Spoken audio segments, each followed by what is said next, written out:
You are welcome here. You are welcome here. You are welcome here.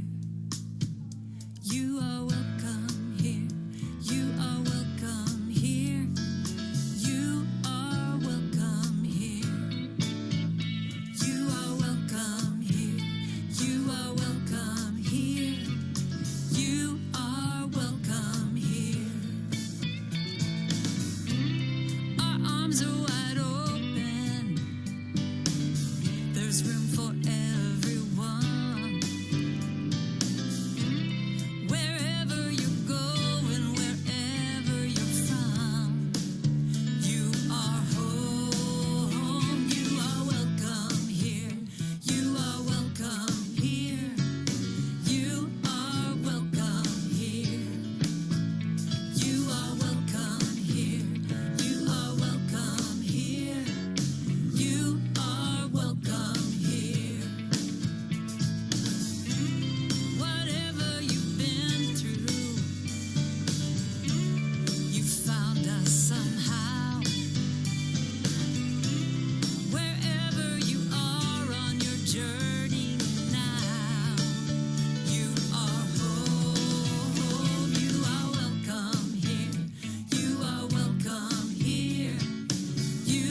I am so blessed. I am so blessed. I am so grateful for all that I have. I am so blessed. I am so blessed. I am so grateful. I am so blessed. I am so blessed. I am so blessed. I am so grateful for all that I have. I am so blessed. I am so blessed. I am so grateful. I am so blessed. I am so blessed. I am so blessed. I am so grateful for all that I have. I am so blessed. I am so blessed. I am so grateful. I am so blessed. Thank you. Thank you, Todd. Good morning, everybody. Welcome to the Ventura Center for Spiritual Living. I'm Bonnie, and it is great to see you all here this morning, and also a big hello to our folks that may be watching at home online. I'm going to start with a few announcements, and then, where are they? There they are. Okay. So everything that I'm about to say will appear on our website, www.venturacsl.org. And also, we have a desk through that door there that has lots of printed information, and you're welcome to peruse that after the service. If you're a first-time visitor, another way that we take care of you is that we offer the support of our ambassadors. Our ambassadors are wearing teal stoles. There's one right over there. There's Lacey, and we got somebody else somewhere, but... Oh, Donna, hi. Yay, Donna. They know everything there is to know about everything. So, if you are seeking information, please, by all means, after the service, play Stump the Ambassador. It's one of our favorite games. What was Ernest Holmes's dog name? Prince. He had a German Shepherd named Prince. You may quote me. All right. Okay, let's see. If you would like to serve in any particular capacity, we'll be having a special service announcement at the end of the service. However, if you are just looking for a way to express your talent and to grow spiritually, speak with Bernie Austin, our volunteer coordinator, who's right over there. We have a choir. Choir rehearsals for our VCSL's Hearts and Harmony Choir take place on Sundays from 11:30 to 12:30, right downstairs. Everyone is welcome. We have a group, an ongoing group called Science and Spirituality, and they meet on the third Wednesday of every month. The next meeting is March 19th, and they're studying the book called You Are the Placebo by Joe Dispenza. I think that's all we've got for now in terms of announcements, so let's go ahead, and where is Jessica? Jessica is one of our youth leaders, and she's going to come up and enlighten us. Yay, Jessica. Good morning, everyone. I think I have one kiddo today. Just you want to come down and help me? Hi. Hi, cutie pie. This is Athena. Hi, Athena. I'm Jessica Lunetta with Youth and Families. Mr. Bill is out on a scuba diving trip. Lucky dog. Yay. With the wonderful Reverend Jen. I'm going to read real quick, just to read a kindness poem to you guys. That's for the kiddos. It's by a wonderful teenager named Carly Dugmore. It doesn't matter where you go or who you meet along the way. Carry kindness in your heart and practice it each day. A simple smile can change the course of someone else's week. The smallest gesture represents the gift of joy we seek. A gentle touch reminds us that humanity still reigns. To pet a lonely cat or dog shows that love will never wane. There are a million obstacles on any given day, but rise above the hate and fear and live life the kindness way. All right, Miss Athena, I gave you a question when you came in. Mm-hmm. Is there something that when you think of kindness, what does it remind you of? It reminds me of one time I helped my friend when she dropped something and I helped her pick it up. It's very good. Yep. All right, we're going to take it over to another big kid I know. Oh, okay. Reverend Bonnie. All right. I use my own. Yes. Oh, you have your own mic. I got my own. You Yeah, don't I'm want to good. double mic it. Okay. Yeah. Oh, Yes. What about you? What does kindness mean to you? Well, I know that I'm really in the flow of kindness when I give something, but I receive more than I give, because the act of giving is such a joy. So yesterday I went and visited somebody who was not feeling well, and I brought them some of those little heart pins that a lot of us have from India, right? And I gave them to her family and to her, but the love that they showed me was even bigger than the heart pins. And then, see, I'm getting all emotional now. Thanks a lot. But then, these pins are made in India, and a lot of us are close with folks from India. So I was able to write to the women who sew them. These are women who live in the slums of India, and they sew these heart pins and send them all over the world. And I was able to write to them and tell them what impact their work on the other side of the world had in little Santa Paula, California. So that made me very happy. That's Thank you. lovely. Thank you. Where's Yep. my applause, people? Okay. Thank you guys so much. Yeah. Thank you, Athena. Thank you, Reverend Bonnie. Yeah, okay. Thank you, everyone from the Youth and Families. Thank you so much. Okay.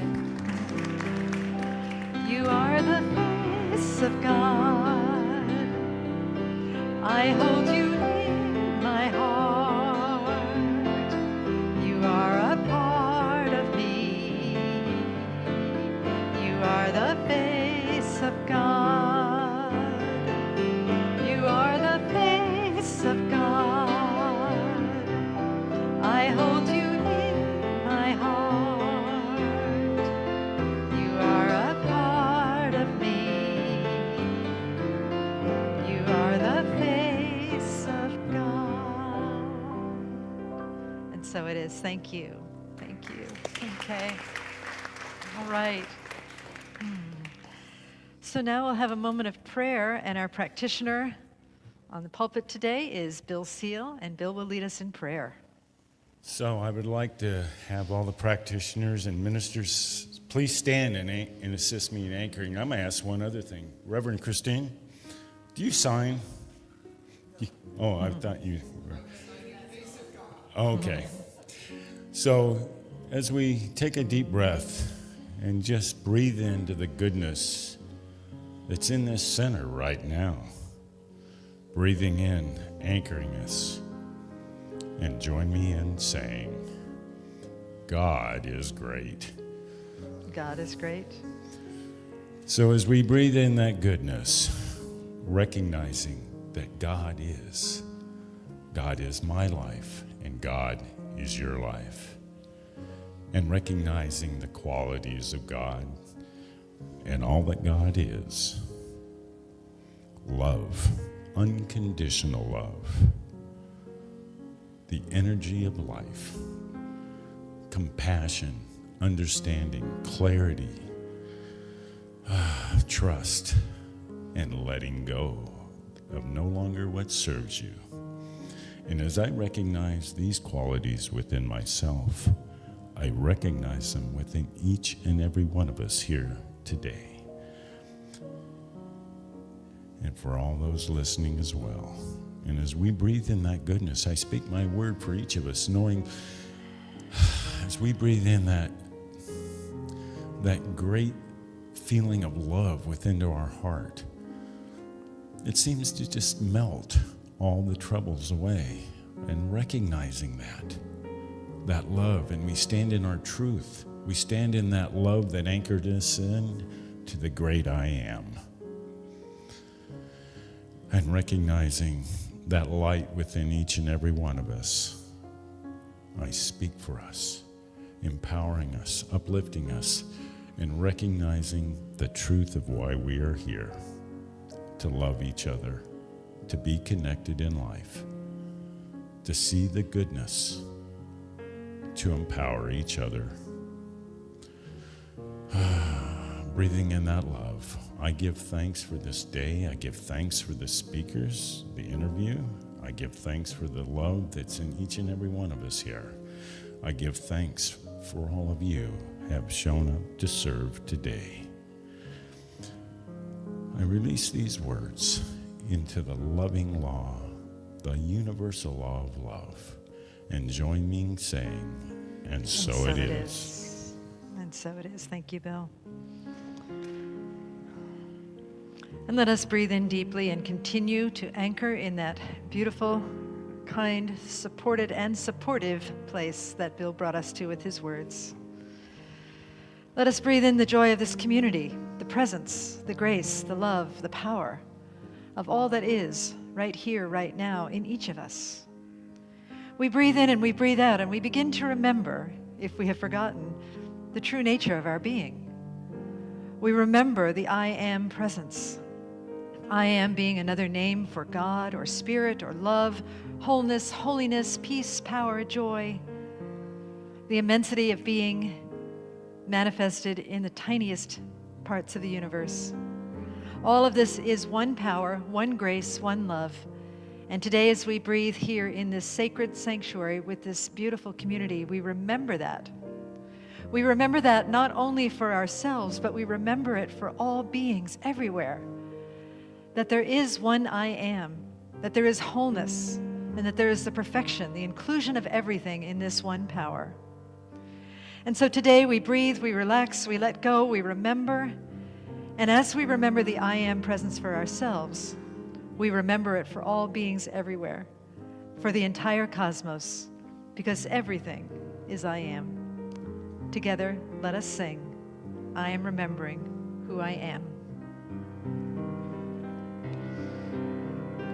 I am remembering who I am. I am remembering who I am. I am remembering.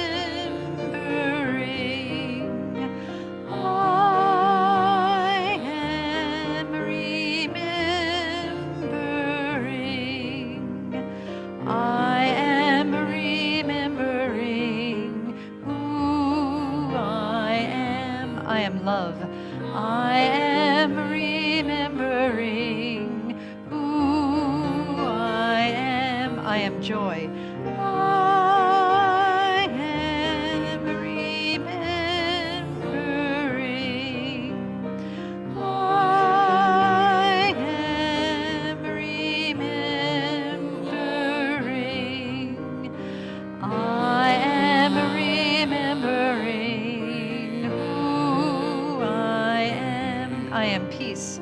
I am remembering who I am. I am power. I am remembering. I am remembering. I am remembering who I am. I am remembering who I am.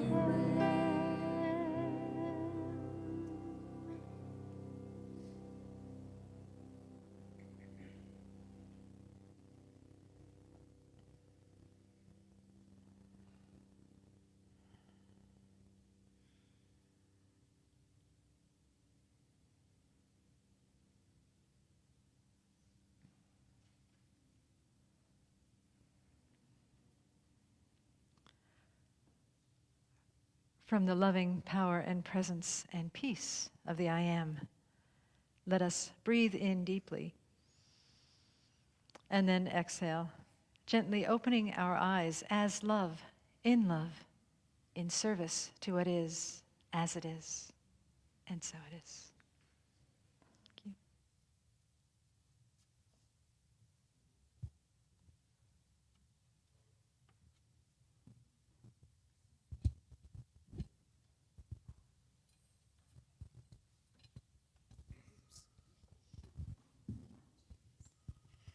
Good morning, Ventura CSL family. Oh my God, you look so beautiful. You just look so beautiful. Well, love made me. And you, and you,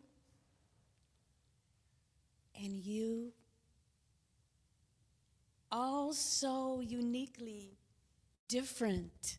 No two are exactly alike. And then God said, good and very good. So we know, if we don't, we should remember who we are.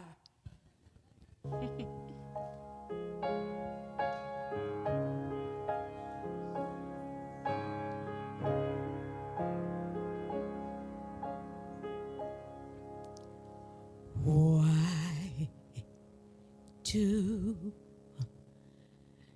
birds suddenly appear every time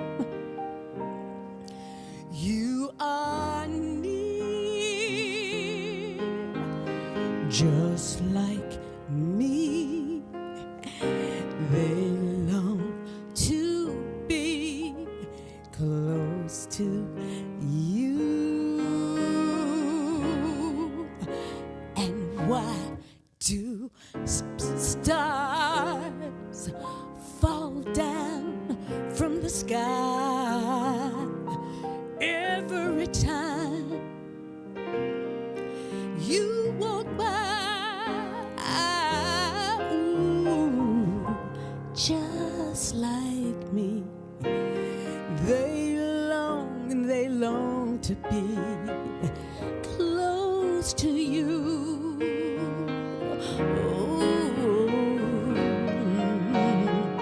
On the day that you were born, angels got together and decided to create a dream come true. Yes, they did. So they sprinkled moon dust in your hair and sunlight in your eyes like they do.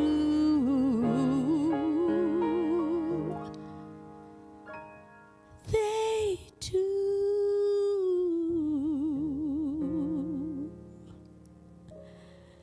That is why everyone in town follow you all around.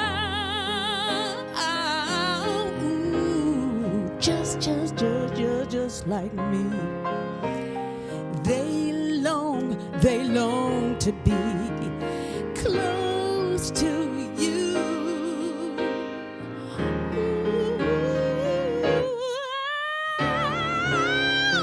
Come on, Chris.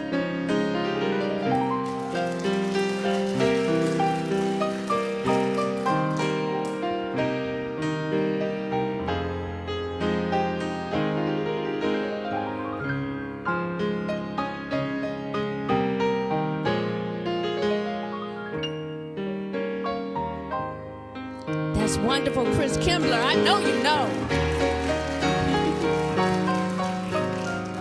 On the day that you were born, angels got together and decided to create a dream come true. Yes, they did. So they sprinkled moon dust in your hair and sunlight in your eyes like they do.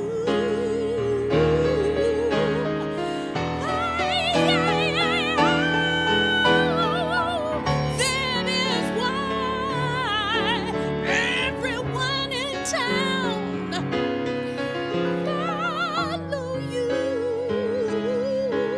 all around. Just like me. They long to be close to you. I love you, God. I love you. I love you. I love you. I love you. I love you. I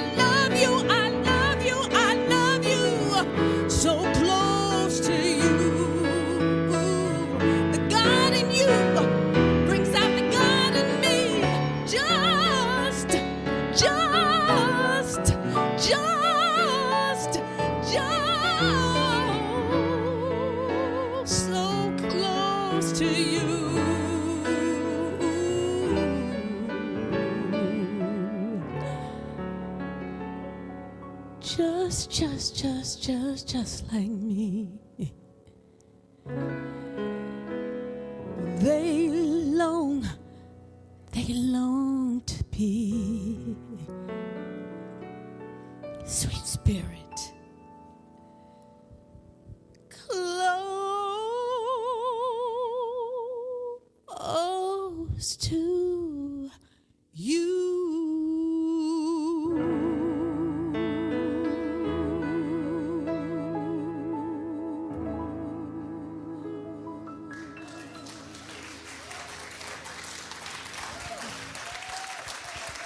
Thank you. Thank you. Chris! Thank you.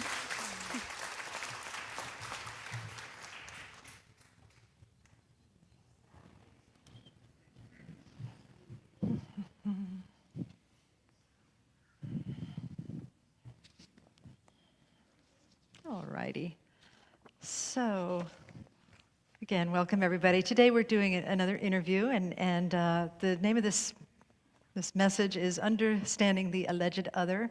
I have the pleasure of speaking with Reverend Christine Renee Monks, who is from Colorado currently, and we're talking about the idea of othering. This is a quote from Reverend Christine that she wrote for Science of Mind magazine.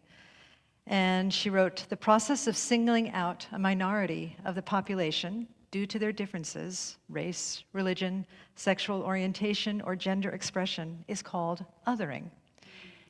It focuses on the differences of traditionally marginalized or oppressed people rather than in our shared humanity." And what I think we're doing here today is we're focusing on our shared humanity through Christine's story. I had the pleasure of meeting her on Zoom for the first time several weeks ago, and she told me her story, and I loved meeting her. She's a delightful person, and I just thought it would be great for her to share it with all of us to broaden our understanding and our empathy for all beings everywhere. One of the things that I've discovered, in terms of focusing on our shared humanity, as Christine said in her quote, I've discovered this in my own life, that as soon as I embrace the relative differences I see in others, I start to discover our absolute likenesses. And I'll say that for all of us. As we embrace our relative differences, we discover our absolute likenesses. Because underneath the surface, there is something in common, something that we all share. And recently, I've been working on this class that has sort of a Buddhist approach to meditation and compassion. And one of the things they have us say almost every day is, just like me, this person seeks happiness and freedom from suffering. That is a universal truth, y'all, that we're all seeking happiness and we're all seeking freedom from suffering. Now, for some of us, it looks different than other folks. For some of us, it feels like it's when we observe some people seeking their happiness or their freedom from suffering, sometimes it feels like they're taking something. But beyond all of that, every single living being is seeking happiness and freedom from suffering. And if we can start there, perhaps we can move into a greater place of compassion and understanding and depth and the power that comes when we recognize that there is this absolute likeness underneath all surface changes, all surface opposites, all surface differences. So with that being said, I would love to introduce our guest speaker today, who is Reverend Christine. Why don't you come on up?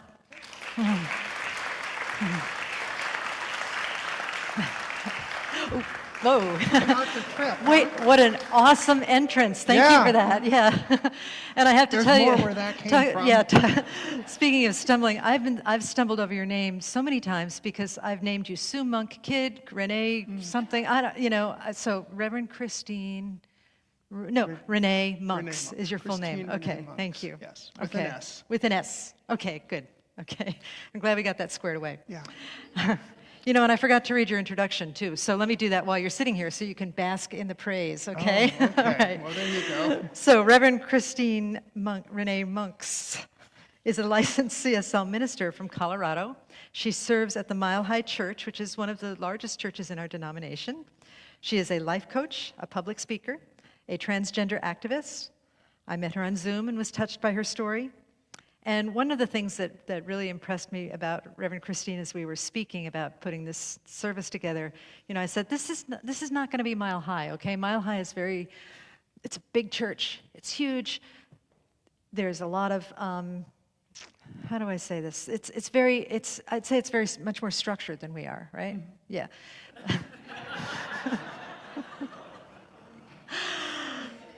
So structured. So structured, right. Well, we're not, in case you hadn't noticed. Good. So, yeah. But Christine said, it doesn't matter. If I can help one person, move into a greater expression of authenticity, then that's what I came for. So it's my prayer and my hope that intention is fulfilled here today, that Christine helps all of us move into a greater expression of the gift that we are to the world, that God made us a certain way to be a gift and a blessing to the world. So that's all I got. Thank you. Let's start with you. Yeah, no. Okay. So I have found that every time I get up to speak, there's somebody in the audience that needs to hear one thing I have to say, and I never know who the person is, and I never know what it is I'm going to say. But that's been my experience through feedback. So it just, yeah. we're all here by divine connection. I Wonderful, think. wonderful. Thank you. Thank you for your generosity of spirit. Appreciate that. So what is it like to be you? Oh my God, we only have 20 minutes? Well, or what? yeah, or so, yeah. Yeah. It's the best of times and the worst of times, okay? I am living my authentic self as Christine Renee Monks, and it's some days it's just so great to be me, and most days it's so great to be me, and then other days it feels like it's not very safe to be me. And so trying to deal with God in all of its expression and embrace that and celebrate our oneness, which I know to be true, but sometimes my brain tells me that that isn't true. Right, right. So Yeah. it's the perfect time for me to be me, and I just do everything I can every day to embrace and affirm that. Thank you, thank you. Can you tell us a little bit about your journey, about how you came to be sitting here talking about this topic in a church? Yeah, thank you. Sure. It's interesting. My journey as a transgender woman and my journey as a minister are so interrelated that sometimes it's difficult for me to separate it. When I was 3 years old, I told my mom that God made a mistake, that I'm supposed to be a girl. And she didn't really believe that at all. And certainly my dad did not believe that. And most of my life, it just seemed totally unrealistic or unattainable for me to live as my authentic self. So I accepted my identity. I was assigned male at birth. And so I accepted my identity and just went on. But this part of me that is Christine just wanted to find a way to express herself. And for most of my life, she was just locked away. She was too precious to kill. But I just couldn't figure out a way to let her express herself. So after I turned 60, I was really praying for what my life purpose is, because I had achieved a lot of success with what the material world says, but it just didn't feel fulfilling. And the answer came back to me, just be yourself. And I was super disappointed in this because I really thought I had a loftier life purpose. And it's like, really, God, this is the best you've got for me, right? And then I started laughing because I thought, oh my goodness, you have not had the courage to be yourself since you were 3 years old. And everybody told you, well, that wasn't okay.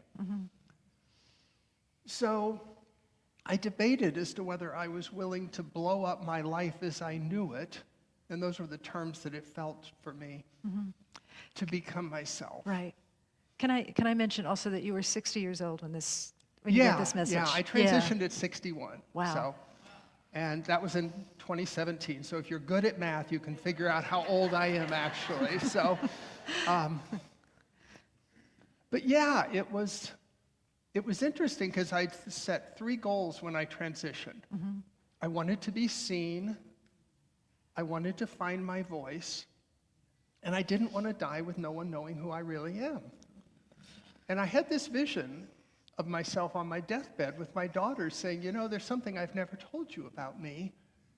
And I want you to know now. And I thought, well, what a sad way to be your life and not have the courage to do this. And it's interesting, my singing voice turned out to be the voice I was seeking to find, because I embraced choral singing, which I had done in high school, but I'd pretty well put that away. Yeah.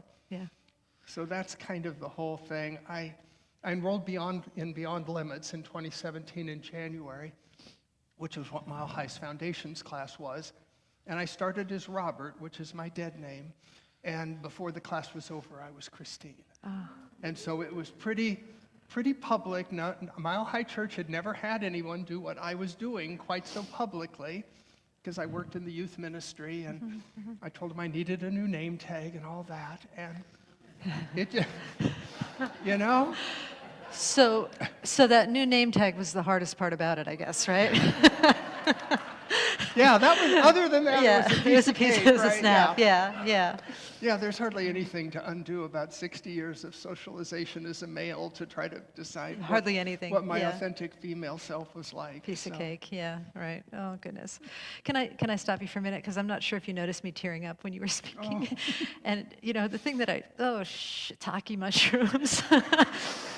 The thing that I really want you to know, and I'm hoping I can speak for everybody here, is that we do see you, and we hear you. Thanks. Yeah.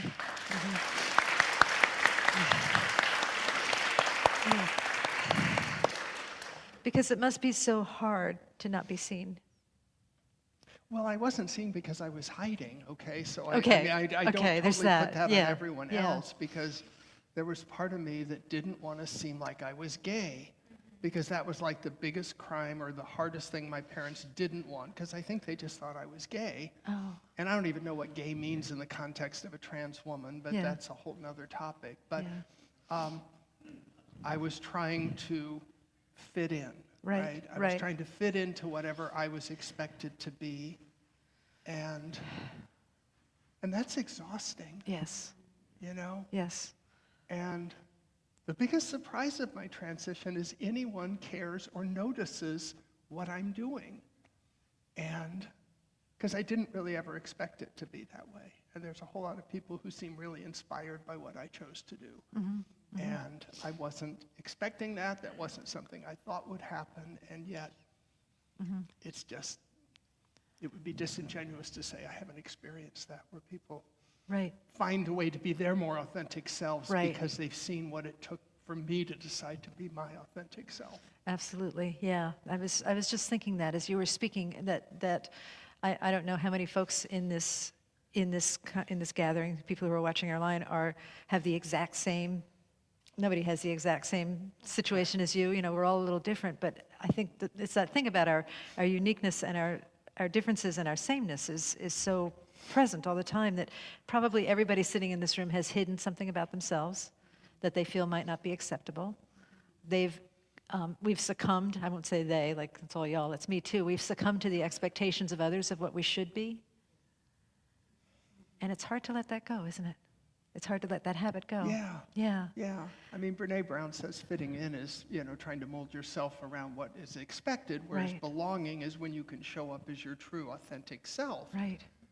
But it's hard, even in Centers for Spiritual Living, where I think we try to create a container where it's safe for everybody to show up.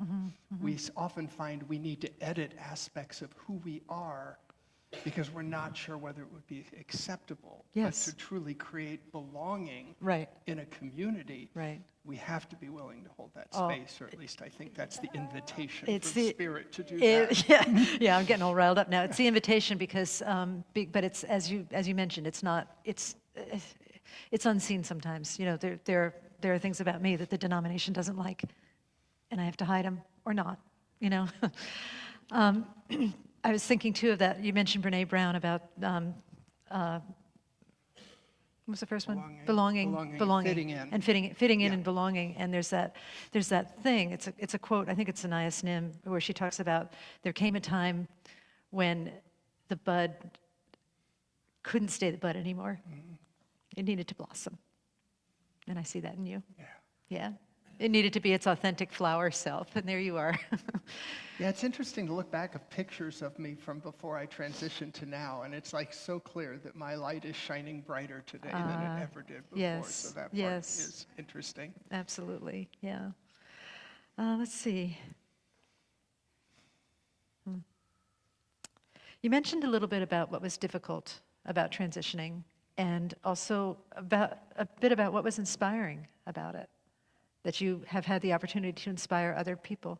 Can you say a little bit more about both of those things? It's interesting because I think people think about transgender folks that this is primarily a physical journey. And there certainly is a physical aspect of it. But there's a legal aspect, there's a relational aspect, there's an emotional aspect, and there's a difference between being socialized female and socialized male. Because in so many ways, gender is just, you know, a societal expectation. It's a social construct. You know, what it means to be a man or a woman is what society dictates are proper rules for everyone. So there was part of that I felt like I had always observed what women did with women and how women act, but I didn't really know. I mean, my mother and I never had a mother-daughter talk, you know, and sometimes that makes me really sad that I missed out on that. And so I've kind of had to work my way to figure out what all that was and who did I want to be? How do I want to show up? Because we do have some latitude in this world. Yes, of course. For how we show up. So Yeah. how do I express Christine's authentic self was kind of interesting. And this was the difficult part I'm answering. I'm trying to Okay, make sure I yeah, don't get off. yeah, that's okay. So, yeah, so those were the kinds of things that I struggled with, you know, going into a women's restroom for the first time, feeling really self-conscious about it, and, you know, being worried that someone would challenge me or call me out, or, you know, when all I wanted to do was go to the bathroom, you know, Yeah. and it wasn't really like I was looking to have a big social interaction or take a stand. Thank So- you for putting words in my mouth, because my Yeah. words would have been different. Yes, this is where I'm going to hold my gauntlet high and make my stand, right? Right. Well, you know, what came to my mind, y'all will appreciate this, because I'm a dog lover, and when I was potty training my dog, I would always say, let's go out in the backyard and pee-pee like a big girl. And, you know, here we are at church talking about pee-peeing like a big girl, so You know, there you go. I love the fact that we can have a really honest and kind It's same here, I know, same here, yeah. So, just to understand, yeah, there is this social idea of what a woman is, and you had to learn all of that. Not only learn all of that, but learn what it meant for you to be that. How Yeah, because I do interesting. think we have some latitude, right? Yeah, of I course. mean, you know, do you want to be a really feminine girl or a girly girl, or do you want to be more neutral gender-wise? yeah. And, you know, I had to work on my voice. My voice, you know, could be a lot lower than it is, but I don't want it to be because that really outs me all the time. So I've worked on that. And I'm a singer, so I didn't want to sing with the tenors and the basses. I wanted to sing with the altos. I don't think I'll ever be a soprano, although the top of my range is an F sharp at the top of the treble clef, so that's not really bad, Wow, okay? that's pretty good. I can't hang out there, but I Yeah, can yeah, certainly get good. there. Good. So, yeah, so there's a lot of that kind of stuff, you There- know, just yeah. just getting rid of testosterone in my body didn't undo all the changes that happened. Right. So there's that kind of thing. There's a lot of stuff that someone who hasn't been through that probably wouldn't even think of, right? A lot of Yeah. stuff, that you No. navigate. Right, and Yeah. then getting all your identity changed, right? The first thing you have to do is change your gender marker and name on your Social Security, and so I legally changed my name to Christine Renee, which is kind of interesting because Renee was a name I just kind of chose. I was Robert Christopher, and I wanted to be Christine as kind of an homage to Christine Jorgensen, was the first woman I ever knew in Yeah. 1952 that had a sex change operation. I remember that, yeah. And it was also kind of a feminization of Christopher, but I didn't really want to be Christine Roberta because I just didn't love that. So I thought, well, I want to have an R name because I want to go from being RCM to CRM, and that just felt like it made sense to my brain. And I thought Renee is really pretty, and I like Renee. And then I thought, well, I don't really know how to spell Renee, okay? So I went and looked it up in Wikipedia, and come to find out, Renee means reborn. Whoa, So that's awesome. yeah, Yeah. So like Renaissance and all that. Yeah, So I thought, well, right. that's pretty good. Okay, that's spirit speaking to me. There you through go. all this. Good choice. Yeah, Beautiful. So yeah. anyway, so yeah. that worked out. That I was very pleased with Yeah, that. yeah. Now, I didn't put this on my list, and you can tell me to leave you alone if this is too personal, but do you want to say anything about your relationship with your family and how that evolved? Yeah, thanks. Yeah, Sure. no, I'm happy to share with that. Okay.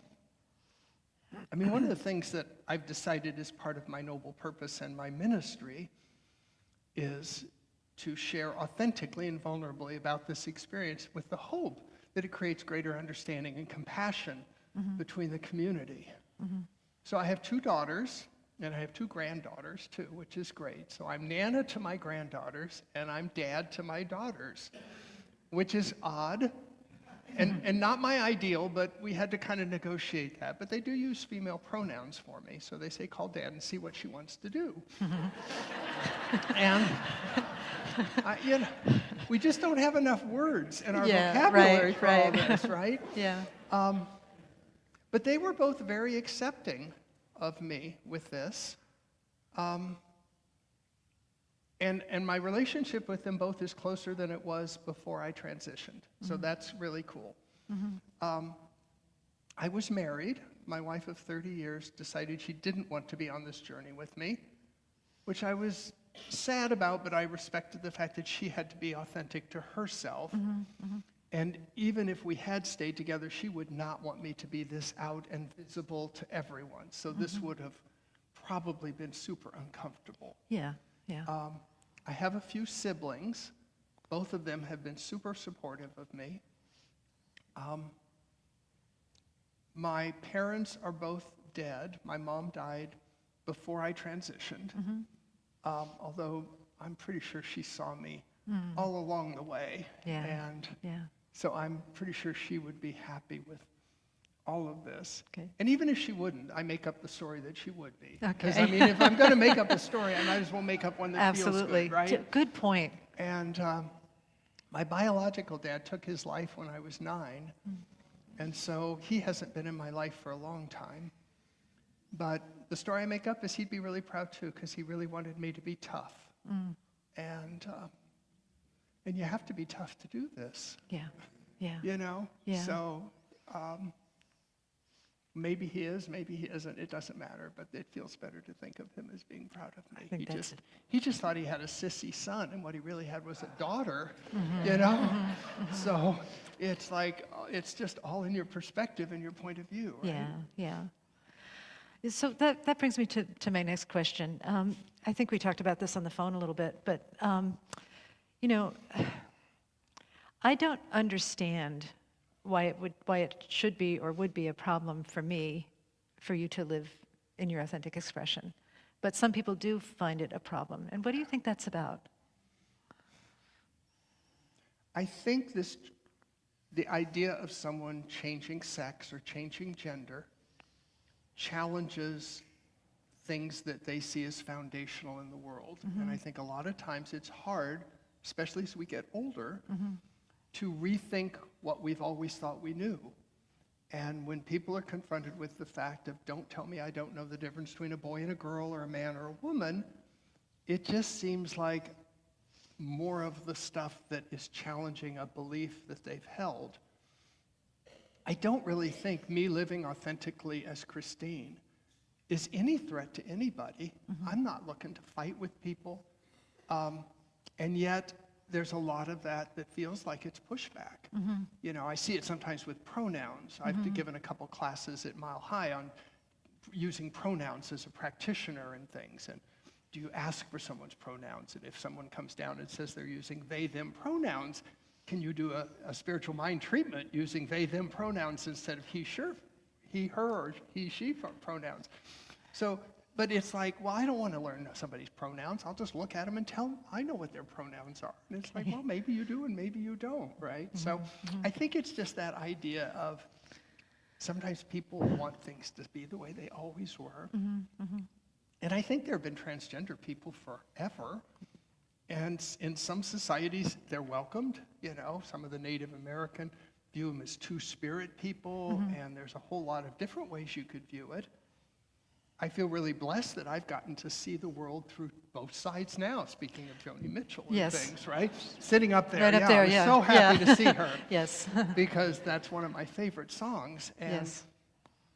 and it really is different. And so, you know, when I'm in a really high vibration, I say I have a real rare gift to have gotten to view the world through both a lens of a privileged white male and then look at it through a white female who's trans, which isn't quite as privileged as being a cisgender woman, but still has a lot of privilege, still has a lot of that. So Yeah. I think that's what it is, more than really feeling any threat by Yeah. people, but I'm not sure. I'm not sure either. I do know that in other, I tend, and we were talking about the denomination before, and I tend to raise a lot of ambiguity in the paradox of gentleness and power being powerful, and also in love your enemies. And, you know, asking people to refrain from making exceptions, but to extend loving kindness. Or if you can't love your enemies, at least have compassion for your enemies and see that just like me, that person wants to be happy. Just like me, that person longs to be free of suffering. They may be going about it in a very different way than I would go about it, but that urge is there. And I think what happens to me, I don't mean to make this about me, because this is truly about you, but I'm trying to relate it to all of us. When we're stepping outside of the firm lines that society has dictated, the world does not like ambiguity. And the world does not, the world likes to sort things into categories. There's this binary brain thing going on of like, this is right, this is wrong, this is good, this is evil. When really, I think that as we grow spiritually, we start to evolve into this place where we see that the opposites are part of a greater whole. It's like we are the perimeter of the yin-yang symbol versus the pure black or the pure white, that we are something that encompasses all of this. That's why I have a Mobius strip up there. The people in the center know that I am obsessed with the Mobius strip and understanding that on one side of the Mobius strip, we can be looking at our relative differences, but as we continue along, we start to go in the inside and the inner becomes the outer, and we start to see that the relative differences are really a sign of absolute likenesses. You know, so I think that's a hard swallow for some folks to hear that about the Mobius strip, and that we don't have to sort everybody into defined categories. So Yeah, and even Yeah. the yin-yang symbol Yeah. has white in the It middle of does. the black and black Yes. in the middle of the white. That's right. So Yeah. it's not like absolutely. there are these mutually exclusive Yeah. choices. Yeah, yeah. Yes. You mentioned before when you were saying, we were talking a little bit about people who might feel like they're against you. You mentioned before that you were working on being all holy and spiritual and whatnot about that. I'm gonna quote you again. This is a quote good. from Christine's Christine, that's all right. Christine's article. Othering behavior is destructive, regardless of the audience and regardless of the victim. It fertilizes the thistles of prejudice, hatred, and fear of people who do not look, love, or identify as we do. If we disparage them and they disparage us, we will never know anything different. We will continue to experience alienation. Now, what I loved about that in so many ways is, of course, it is a call for all of us to look at the people that society has labeled different or marginalized. But it's also a call, in what you say at the end, to know that we can't marginalize the marginalizers, that we can't hate the enemy, we can't curse those who curse us. Well, Dr. Martin Luther King said, Yes. hatred cannot drive out hatred, only Right, love. right. And darkness cannot drive out darkness, only light. Right, I mean, obviously, there have been a lot of spiritual teachers who've said that There along have. the way. yeah, That article that I shared with you, the opening line of that is, as a lifelong Republican and transgender woman, it's difficult to know who my tribe is in the current political environment. And I wrote that a few years back, so it seems even more focused right now. But it's often that I see othering of people from every side of that. Yes. And I think, well, if I show you who I really am, you'll other that part of me. And if I show this person who I am, they'll other that part of me. Right. And I'm not trying to get into a political discussion of, politics in any way, but it's just, there is so much collateral damage from everyone shooting at everyone. Yes. That there's just no opportunity to be curious. And that's one of the things that I work on as a spiritual practice, is to be less judgmental and more curious. Well, why do you believe that? Well, tell me more about how you came to that conclusion. It just seems like a more, civilized way to be with other people, because clearly God loves diversity. Clearly. I mean, you cannot look out here in the world Right. and see the diversity of life, plant life, animal life, human beings, everything, and Right. not think whatever you think about God or spirit or the universe, it loves diversity. Yeah, yeah. What you said too, that curious is a great strategy for understanding and getting deeper into diversity. I also think, honestly, that curiosity and compassion are the most effective strategies for really affecting change, and change that is sustainable, change that is a win-win, not change where my side finally beats your side into submission, or your side finally beats my side into submission on any issue, but change that is truly sustainable. In the center we talk a bit, we haven't done it for a while, but there's a thing called the third force, where there's two factors pushing against each other, and a third force comes in to achieve mystical reconciliation. And as we're being curious, this is what I loved about what you said about being curious, is that as we're curious, we're opening up space for possibility that we've never dreamed of before. Because if we're riveted to one side, that's like putting blinders on, right? But as we become curious, like legitimately, authentically curious, that opens up spaces for possibility. Well, I think I shared to you when we had our Zoom call that I'm a big fan of Byron Katie's work. Yes, right. And the Judge Your Neighbor worksheet, and where you take something where you judge somebody else, and you just really let them have it about this judgment, about who they are and why you hate that part of it. And then the work, and they call it the work, Yes. is to turn it around. Turn it around to the opposite, turn it around to the other, turn it around to yourself. Because most of the time when we judge somebody else, we're judging some aspect of ourselves that we haven't fully loved or integrated. And it's so humbling to do that, because it's like, well, can I see that behavior in me? Can I see that attitude in me? Or can I see the opposite behavior in the person? Can I have any examples of that? Right. And the last part of that is, can I welcome this experience, right? Because the first thing is, I never want to experience this again. And then the final turnaround is, can I welcome and embrace this part of it? Absolutely. And, I'm not going to sit here and tell you I'm there all the time, Right. but I know that's my work. Yes. To do that. And it is powerful work. It is powerful work. We've done it here somewhat. Byron Katie's come here a couple of times. She lives locally. She's just great. She is great. Yeah. Seems there was something else I wanted to say about that. Oh, yeah, well, one of Byron Katie's questions is if you're ranting about somebody, right, which is kind of the fun part, basically, and the part where you get to judge your neighbor and you write it all down, and the first thing she asks is it true? Yeah. And most people will say, yeah, it's true, that person's a real blah-de-blah. But then she asks you, are you absolutely sure it's true? What that reminds me of is the absolute reality. And the absolute reality is this person Satan, right? We don't really talk about Satan here much, but in your mind, that person is Satan. And the absolute reality is this person is Satan, or are they perhaps here to express some purpose that draws out the poise and the equanimity and the power in you to move beyond appearances?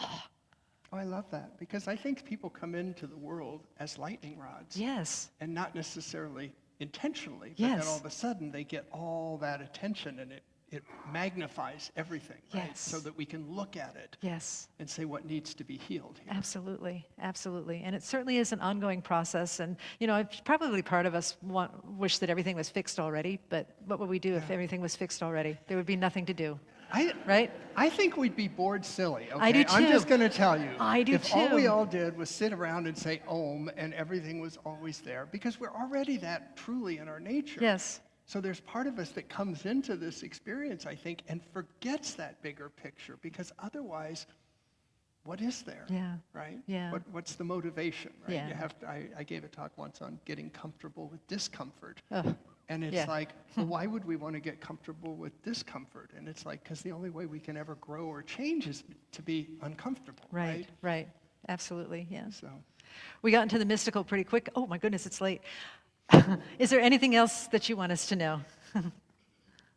no, I just so appreciate your having me here. Yeah.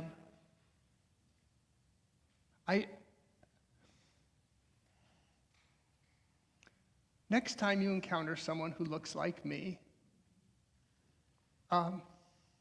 just give them a little grace or give them a benefit of the doubt, okay? Because you really don't know their story, and you could do that with people who don't even look like me, right? We could always give someone the benefit of the doubt. You know, it kind of ties into don't take things personally, like from the Four Agreements and right. things like that. I mean, I Yeah. think so much of that spiritual wisdom is there. But, you know, be curious about what people do and how they are, because you just never know. Curious. You never know what might come from that, being just non-judgmental for a moment and being curious is about that. It's a beautiful thing. Thank you. Let's do an affirmation. Would you please repeat after me? Christine, we love you. We bless you. We believe in you. You are the face of God. And so it is. Thank you. Thank you so much. Thank you. God bless you. Thank you. Appreciate that. Yes. Okay, my dears. I'm sorry we went long. I'll do a really quick prayer. Yeah, she was compelling, right? I couldn't control myself. Yeah, okay. All right, so just turning within, let us know that there is one power, one truth, one life. That is God's life. That life embraces everyone and everything, and it most certainly shows up as me and you and everybody. The people we call friends, the people we call acquaintances, the people we don't even know, the people we call enemies. That power, that life that is God is there, right there in every single being. It couldn't be any other way, for God is infinite, and there is no such thing as infinity plus something else.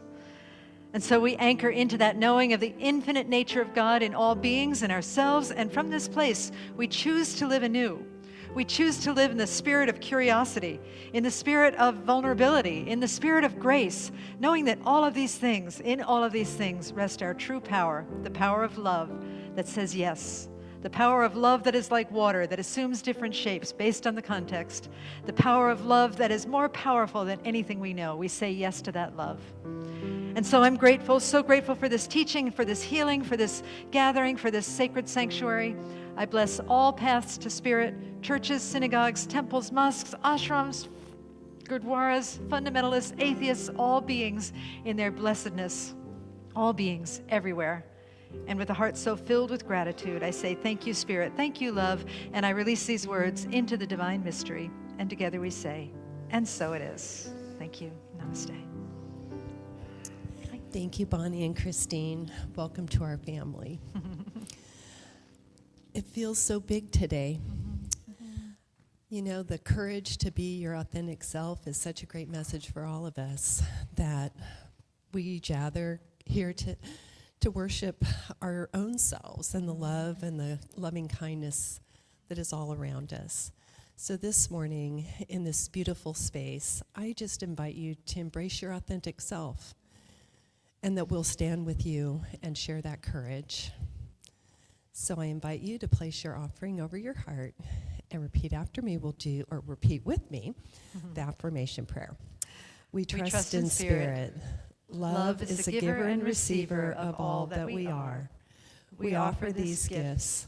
They are an outer expression of our inner abundance and compassion. Our gifts bless many and return to us multiplied in miraculous ways, so that we may give again. And so it is. Thank you.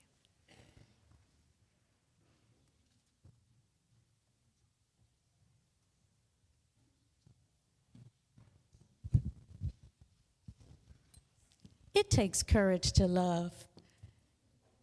From, I think you said Christopher at first, transitioned into Christine.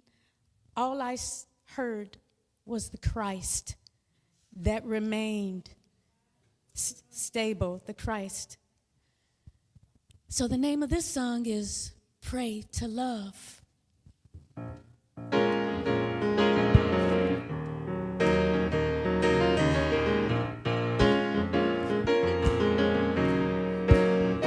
Ever wonder how the stars sparkle at night? A baby takes its first step, even though it may fall. Eagle spread its wings to fly higher than high. A soldier vows to love, even if he must die. Ever marvel at the strength of grandma's prayers? A beggar giving his last dime to someone else. An artist walk through the fire to reach her dreams. A captive's thirst and desire sets her free. The light of love, wake the giant inside. Walk through closed doors with faith-filled eyes. Hey, don't give up. Don't give up. Don't give up. Pray to love. Ever thankful for how you weathered the storm? Even if the chips were down, the Christ within was born. Became willing to forgive the unforgivable, with the courage to live what seemed impossible. The light of love, wake the giant inside. Walk through closed doors with faith-filled eyes. Don't give up. Don't give up. Don't give up. Pray to love. Ooh, take it again, Chris. Come on.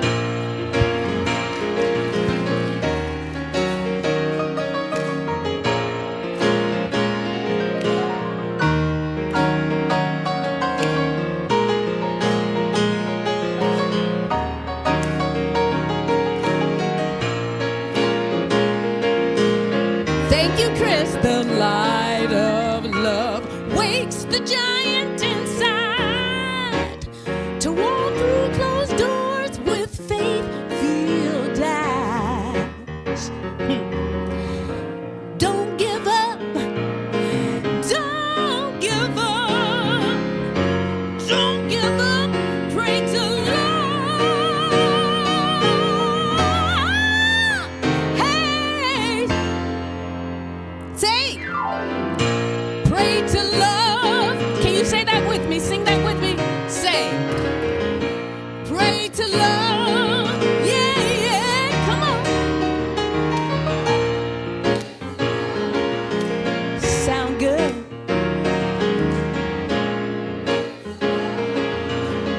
One more time. Love, love, love, love, pray. Thank you. I love you.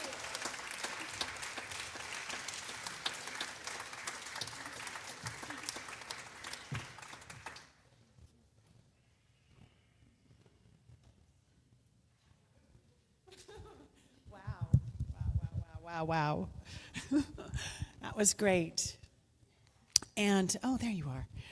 So we just have some announcements, and I'm Kathy, and this is Vicki, and she's got an announcement. A quick announcement. Hi, I'm Vicki, and I am a part of the greeting team, and we are here to invite anyone who would like to join us.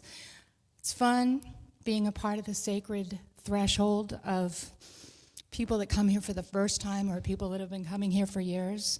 We'd love to have you. And there's so many fun things about it, like on a side note, seeing all the dogs in the neighborhood, and Easter's coming, and it's always fun to see the parade of outfits. But it is important, and I today Reverend Christine Renee. She was a threshold for me when I first came this morning, and so it's a sacred service. Just being here at the door, at the opening. I know my first time here, I felt welcomed by the greeters, and so it really is important to just hold that presence. So that's all I want to say. Welcome, and if you want to join us, you can either see Bernie or, I guess, me. And she wanted me to remind you to circle, I think it's number 2, that you want to be a greeter. Thank you. Thank you, Vicki. And this is really a popular thing that's coming up. Make your own name tag. That's awesome, right? So Sunday, March 16th, which is in 2 weeks, after service from 11:30 to 2, or on Wednesday night, March 26th in Stanley's Hall from 6 to 8:30, you can come and make your name tag as opposed to having a sticky, one that we now can reuse. It'll be more environmentally friendly and et cetera, et cetera. So thankfully, this is facilitated by David Fatika. Thank you, David. Also, coming up is a self-hypnosis for success workshop. It's a 1-hour workshop held on March 23rd from 1 to 2, which is held by our lovely Shelley Eller, and that's $50. Living in the Now. It's a 4-week class on Thursdays, starting on March 20th. It's facilitated by Bill Seal and his lovely wife, Susan, based on the book The Power of Now by Eckhart Tolle. Don't miss this growth opportunity. And that's our priceless pricing. One of the most fun things coming up is our fundraiser, Gourmets for God.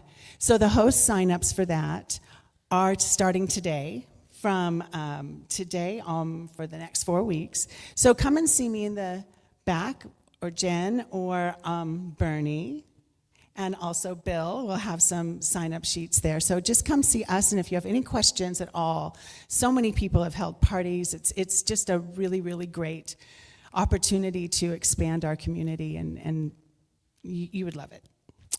After service, we have the hospitality in the back. Just encourage you, if you'd like to bring anything to share. And our bookstore's open. You can see us there too. And we also have a giveaway table. Ask us about that. And don't forget to, after the service, is prayer with a practitioner, our 1-minute miracles. So that's available for you. Please come and see a practitioner. Perfect. Wonderful. Well, thank you. I think that's it, right? Oh, no, it's almost it. Thank you, Bernie. I'm sorry. I'm very happy you're indulging me in this. So we do have our closing affirmation. So if you'd like to say along with me, with loving kindness for ourselves and others, we choose to be love, to share love, to serve love. Thank you for our lives. And so it is.